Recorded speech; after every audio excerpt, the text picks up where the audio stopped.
Hi guys, this is Cindy, and I'm working on my last Hardy Boys book. I did 2 Nancy Drews, and now did 2 Hardy Boys, and this one is called The Disappearing Floor, and I'm putting detective themed stuff in it, as well as this time I picked numbers as a theme to go through it too. So you'll see those sprinkled throughout it. So far, all I've got, I've got the fabric on the spine, and I've added this. It didn't have the pretty end papers that the other books had. So I found this in a Reader's Digest book. It kind of matched the yellow in the fabric, and I just glued it on there, didn't make a pocket or anything, and then it's got a line here for the person that gets it to write their name. So that's one thing I've done so far. And then I was watching a video from Crafty Cat, because Gail had mentioned a page design she had done, Crafty Cat had done, that had 3 pockets on it, and I thought, I'm going to go look at that. And then while I don't know if it was that same video or another one of her videos, I saw an idea, 2 things actually, and kind of put them together in my brain. And I thought that's another way to deal with the white papers that's on the end, the back sides of some of the scrapbook paper we get. So basically she had a page, and her pages were bigger because mine are small for these journals. They're like 4.5 by like 7.5. She had taken some paper that she had stamped lines on, and she had that at the bottom and some other elements at the top. And then on another page she had, it looked like a digital image that she had printed out that was kind of light that you could write over, and she had torn it and inked it and had it on the paper. And I don't know if she had hers on the white papers or not, but it just, it all clicked in my mind. Hey, I can do that sort of thing. I can get a piece of paper, stamp lines on it, tear around it, ink around it, and then cover up some of the white papers so that, they're not so boring.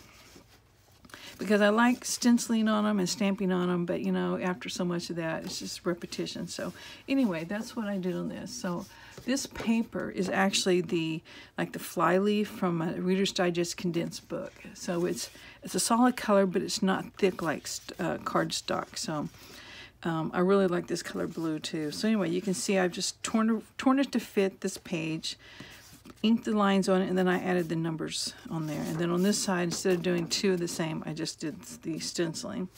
Let me show you another one in the same signature. That you can see it was white on the back, and I just inked around the whole thing, stenciled on this side, and then just took another paper from a flyleaf.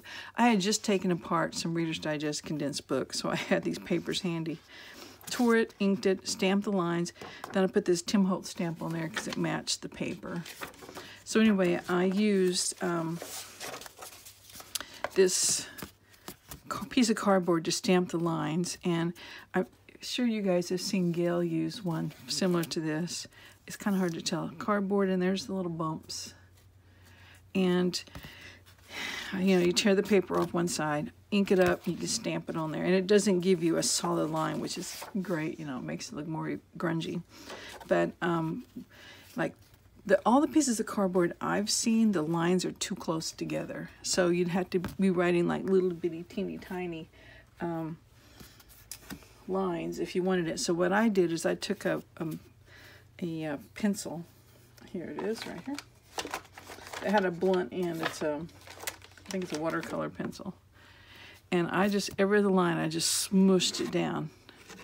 So there's no way you'll be able to see it, but every other line is smashed down, and then every other line is raised up. So that's why I get the wider lines on the stamp.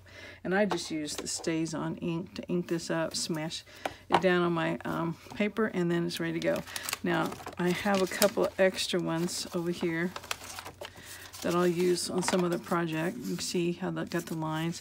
It didn't show up so good on the brown. I was just experimenting with walnut ink and vintage photo ink.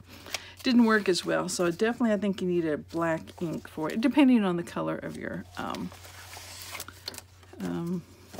background paper. But anyway, I've got some extra. This is, like I said, torn from a Reader's Digest book. So anyway, I was just showing you what I was doing. I have gone through and got all my white pages taken care of with either stamping, stenciling, or those lined papers. And next thing I'm going to do is sew in the signatures and start decorating. So I will show you my next progress. So thanks for watching. Bye.